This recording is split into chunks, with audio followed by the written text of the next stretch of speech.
তুমি কেন ফজরের নামাজ একটা বছর কোনো দিন ফজরের নামাজ পড়তে পারলা না? যুবক, তোমাদের মধ্যে যারা ফজরের নামাজ পড়ো না, তোমার মতো অসভ্য, তোমার মতো নির্লজ্জ, বেহায়া তুমি খোদার জমিনে হাঁটো কেমনে? তুমি মাটির তলে হাঁটতে পারো না?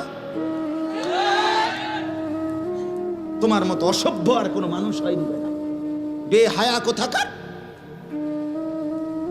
আল্লাহর রাসূল সাল্লাল্লাহু আলাইহি সাল্লাম বলেন, তাহাজ্জুদ নামাজ, হাদিসে আছে নবীজির জামানায় একবার সাহাবীরা বললেন একজন মুসলমানের ব্যাপারে, ইয়া রাসূলুল্লাহ, এই লোক সারা রাত ঘুমায় থাকে ফজর পর্যন্ত, কোনো দিন তাহাজ্জুদ পড়ে না। তাহাজ্জুদ মানে ফজর না, ফজরের আগের নামাজ। কথা বোঝেন নাই আপনারা? নবীজির সাথে সাথে মিশকাতে আমরা নিজে পড়ছি, আল্লাহ রাসূল বললেন, যালিকা রাজুলুন বালা শাইতানু ফি উদুনাইহি।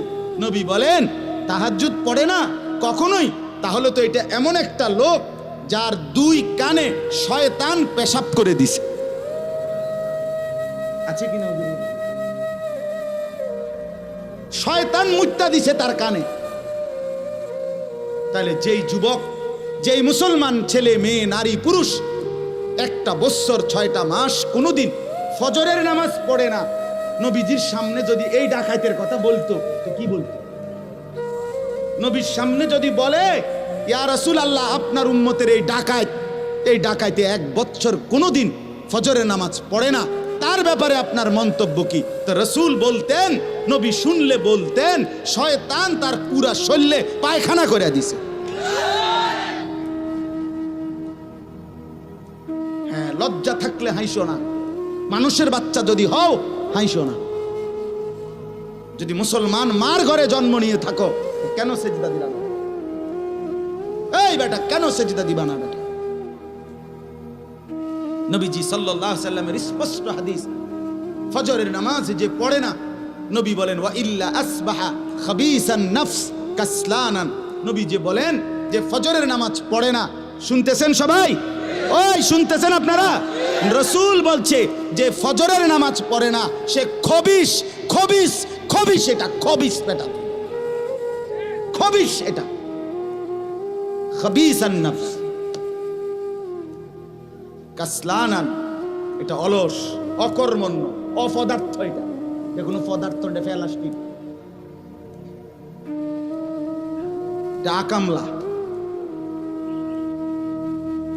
এজন্য দয়া করে জিন্দেগির কদর করেন, বলেন ইনশাআল্লাহ। আল্লাহ আমাদেরকে তৌফিক দান করেন। হিম্মত চাই, হিম্মত। বন্দেগীর জন্য হিম্মত দরকার, হিম্মত দরকার। আপনারা, আমরা মানুষ, আমরা মুসলমান। আজকে বাপ আমরা আগাইতে পারছি না আমাদের খামখেয়ালির কারণে।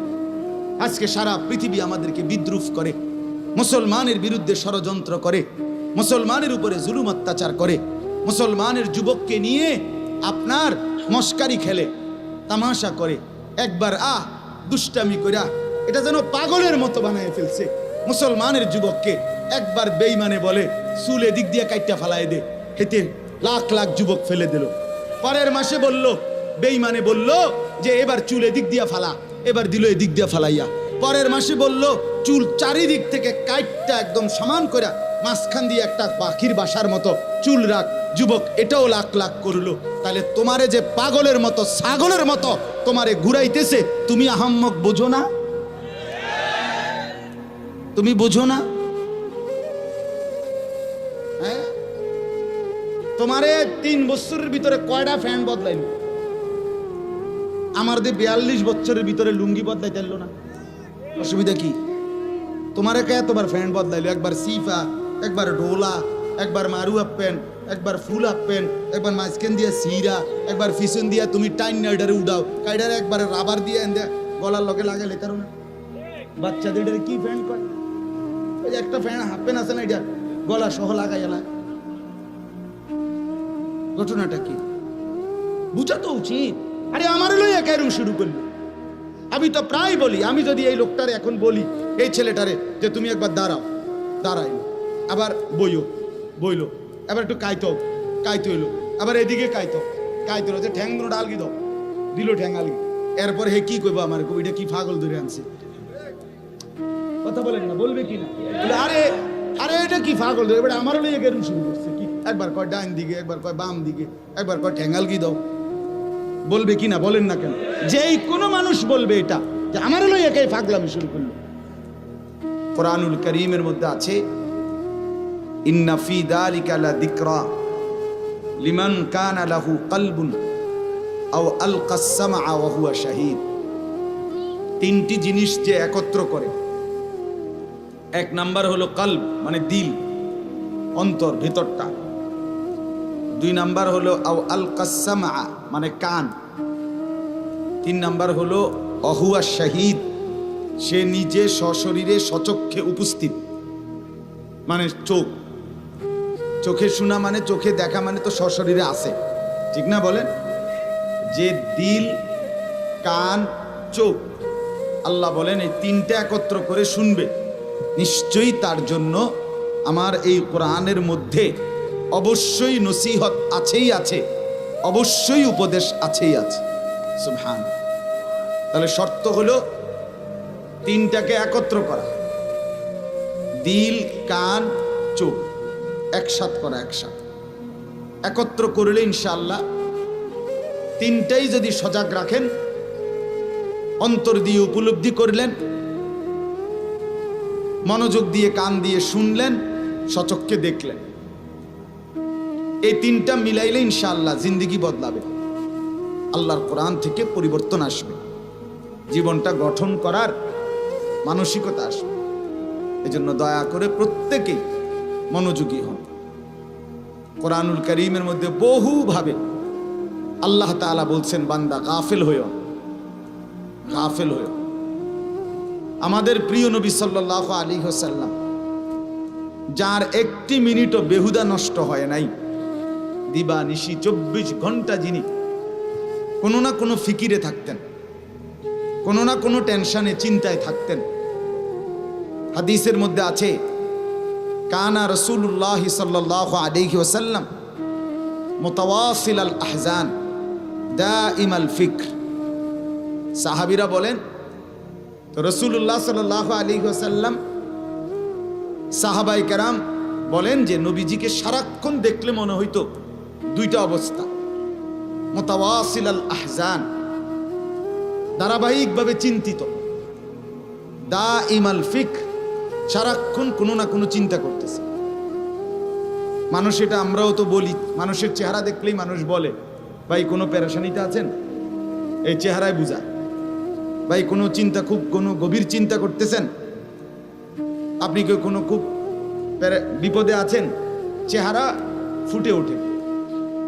সাহাবীরা বলতেন নবী সাল্লাল্লাহু আলাইহি ওয়াসাল্লামের চেহারা মোবারক দেখলেই মনে হইতো তিনি চিন্তিত, তিনি ভাবতেছেন কিছু না কিছু, কিছু না কিছু ভাবতেছেন। আর কি করা যায় উম্মতের জন্য, মানুষের জন্য, এই ছিল তার দিবারাত্রির ভাবনা। আরো কি করতে পারে? দাওয়াত ও তাবলীগের সারা বিশ্বব্যাপী মেহনতের বরকতের মূল কারণ এটা একটা। হযরত মাওলানা ইলিয়াস রাহমাতুল্লাহি আলাইহি,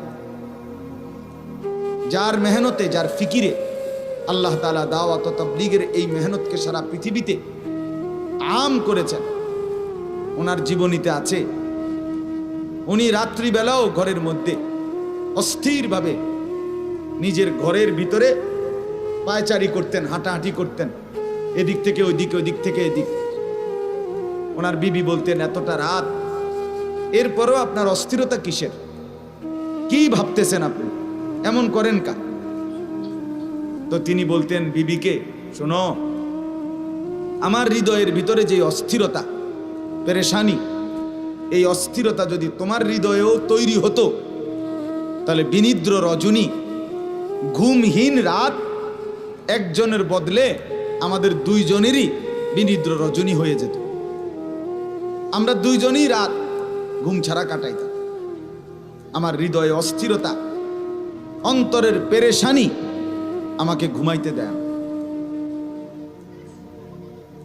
ইসলাহি নিসাব হাকিমুল উম্মত মুজাদ্দিদুল মিল্লাত হযরত মাওলানা শাহ আশরাফ আলী থানভী রহমাতুল্লাহ আলাইহির 11টি কিতাবের সমন্বয়ে একটা সংকলন আছে, ইসলাহি নিসাব নাম, বাংলা অনুবাদও হয়েছে এই নামেই, ইসলাহি নিসাব।